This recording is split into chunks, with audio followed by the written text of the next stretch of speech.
ꯊꯔꯣꯏ ꯌꯦꯟꯒꯤ ꯊꯣꯡꯕꯅꯤ ꯄꯨꯔ ꯂꯥꯛꯏꯁꯦ ꯂꯩꯗꯣ ꯑꯩꯈꯣꯏꯒꯤ ꯐꯥꯔꯁ ꯇꯥꯏꯝ ꯆꯥꯒꯅꯦꯕ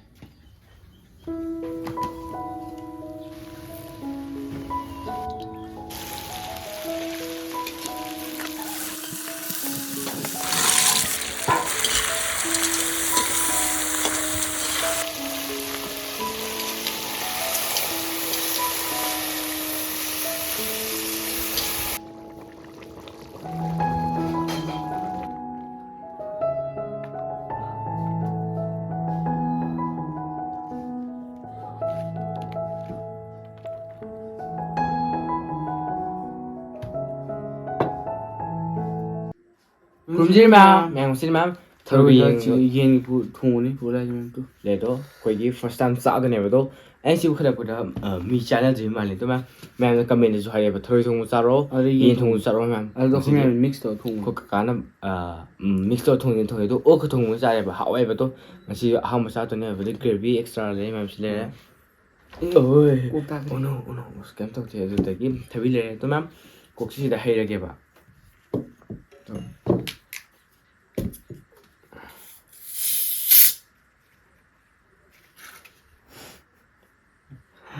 ꯅꯪꯅ ꯊꯥꯗꯕꯅꯤ ꯀꯩ ꯊꯣꯡꯕꯩ ꯚꯤꯗꯤꯑꯣꯗꯨꯗꯤ ꯀꯩꯅꯣꯅ ꯍꯥꯞꯄꯛꯑꯒꯦ ꯑꯩꯈꯣꯏ ꯀꯥꯏꯕꯤꯔꯣꯗ ꯑꯗꯣ ꯑꯩꯈꯣꯏꯁꯨ ꯃꯇꯦꯛ ꯈꯔ ꯍꯥꯞꯄꯛꯀꯦꯕ ꯑꯩꯁꯦ ꯍꯟꯗꯛ ꯃꯔꯛꯁꯦ ꯗꯥꯎ ꯀꯟꯅ ꯌꯥꯈꯠꯂꯛꯇ꯭ꯔꯤ ꯏꯁꯥꯁꯦ ꯑꯗꯨꯒ ꯁꯤ ꯁꯥꯏꯠ ꯊꯝꯀꯣ ꯑꯁꯣꯝ ꯁꯥꯏꯠ ꯊꯝꯒꯦ ꯑꯗꯣ ꯃꯌꯥꯝ ꯆꯥꯕ ꯍꯧꯅꯤꯉꯥꯏꯗ ꯑꯗꯨꯝ ꯃꯌꯥꯝꯅ ꯑꯩꯈꯣꯏ ꯚꯤꯗꯤꯑꯣꯁꯤ ꯑꯍꯥꯟꯕ ꯌꯦꯡꯕꯤꯕꯅꯤꯅ ꯂꯥꯏꯛ ꯁꯦꯌꯔ ꯁꯕꯁꯀ꯭ꯔꯥꯏꯕ ꯇꯧꯕꯤꯔꯣ ꯃꯌꯥꯝ ꯑꯗꯨ ꯕꯦꯜ ꯑꯩꯈꯣꯏꯁꯨ ꯅꯝꯕꯤꯔꯝꯃꯣ ꯃꯌꯥꯝ ꯆꯥꯕ ꯍꯧꯅ ꯇꯧꯔꯁꯦ ꯑꯗꯨ ꯀꯣꯟ ꯊꯥꯒꯦ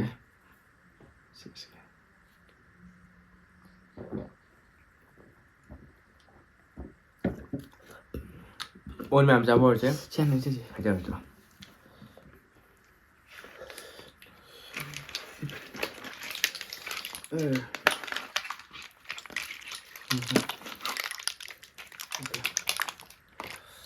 ꯍꯣꯏ ꯃꯌꯥꯝ ꯆꯥꯕ ꯍꯧꯔꯁꯦ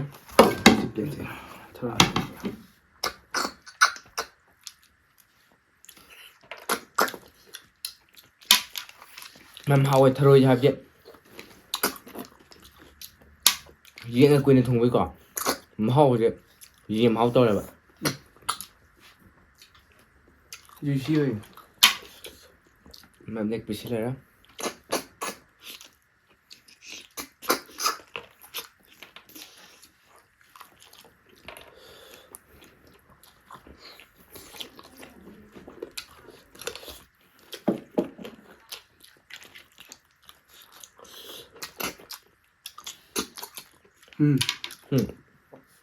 아유.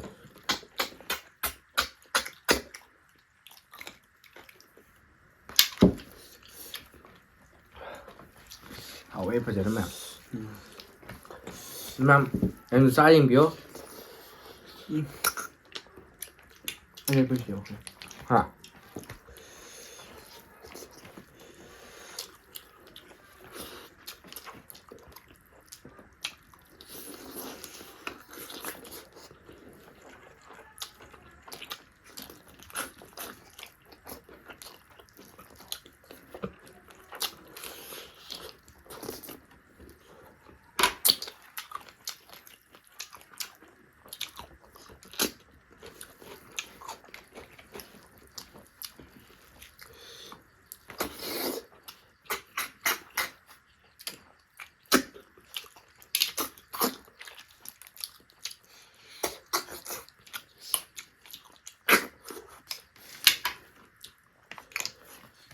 먹기 좀 잘.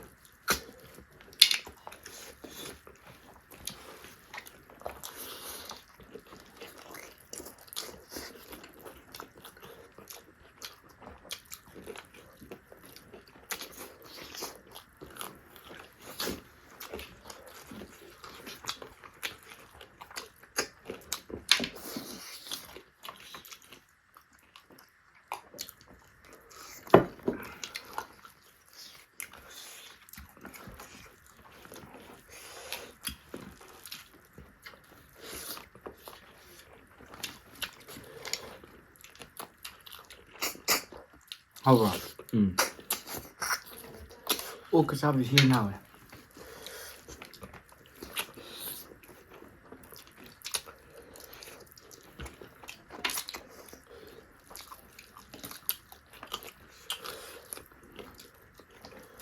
ꯋꯤꯡ ꯉꯥꯛꯇ꯭ꯔꯁꯦ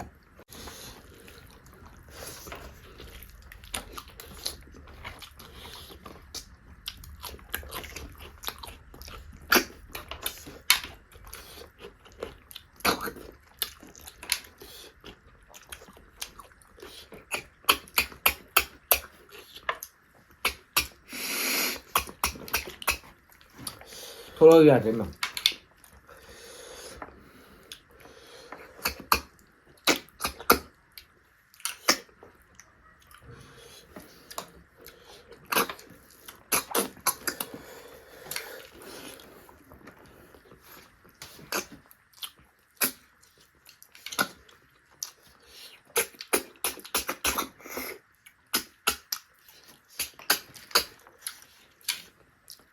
跟这种经验不讲究。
मैं một số chín chạy đấy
đúng mà ai dễ thôi dễ số bao anh khẩn ra cái nó một tiếng ngầm này dạ 50 ได้หมดตัว แก้วบ่ thôi dễ anh khẩn bữa đó 40 đó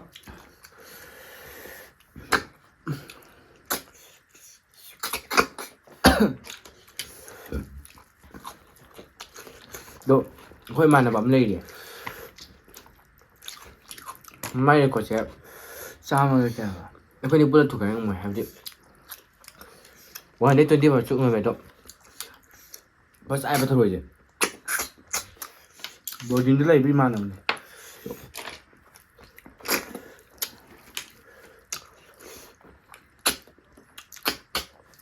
कोई वीडियो ये है तो मैम माँ जी कहीं क्यों है क्या कहीं ना है कोई नहीं चाप सकते माँ ने कोई चाह नहीं ใช่ใช่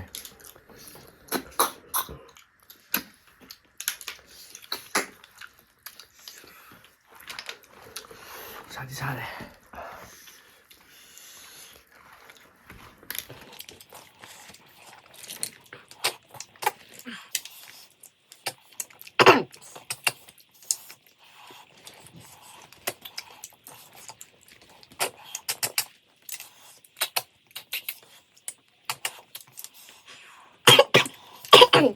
जो मैम कोई नहीं चाप लो है तो कोई तो लोग तो कर दो 오케이 ngầm để bài đi mua xài rồi cuộc thả khẳng đó hậu đó rồi hậu mẹ hai chị hôm nay thôi chứ cái này để bài đi थोड़ी का जाकर ना मम्मी ने बुखाई जादो सिर्फ साथ ने हाफ जाकर है तो खाओ दे जरा लोगे तो हाउ तो ꯑꯍꯥꯟꯕ ꯌꯦꯡꯕꯤꯕ ꯑꯣꯏꯗꯤ ꯅꯨꯡꯁꯤꯕꯤꯅ लाइक ꯂꯥꯏꯛ शेयर सब्सक्राइब तो ꯑꯗꯨ ꯕꯦꯜ ꯑꯩꯀꯣꯟꯁꯤ ꯅꯝꯕꯤꯔꯝꯃꯣ ꯑꯗꯨꯝ ꯃꯌꯥꯝꯅ ꯆꯥꯅꯤꯡꯕ ꯃꯊꯦꯜ ꯂꯩꯔꯗꯤ ꯃꯌꯥꯝ ꯀꯃꯦꯟ ꯄꯤꯕꯤꯔꯝꯃꯣ ꯑꯩꯈꯣꯏ ꯑꯗꯨꯝ ꯆꯥꯖꯔꯛꯀꯦ ꯃꯌꯥꯝ ꯑꯗꯣ ꯃꯌꯥꯝ ꯉꯁꯤ ꯃꯇꯥꯡꯗ ꯂꯣꯏꯁꯤꯟꯖꯔꯒꯦ ꯑꯗꯣ ꯃꯌꯥꯝꯅ ꯑꯩꯈꯣꯏꯅꯤꯒꯤ ꯚꯤꯗꯤꯑꯣꯁꯤꯕꯨ ꯂꯣꯏꯕꯧ ꯌꯦꯡꯕꯒꯤꯗꯃꯛꯇ ꯇꯥꯃꯣ ꯏꯕꯥꯅꯤ ꯏꯀꯣꯂꯣꯝ ꯇꯥꯛꯆꯔꯤ ꯑꯗꯨ ꯃꯌꯥꯝ ꯃꯊꯪ ꯚꯤꯗꯤꯑꯣ ꯁꯦꯡꯁꯤ ꯕꯥꯏ ꯕꯥꯏ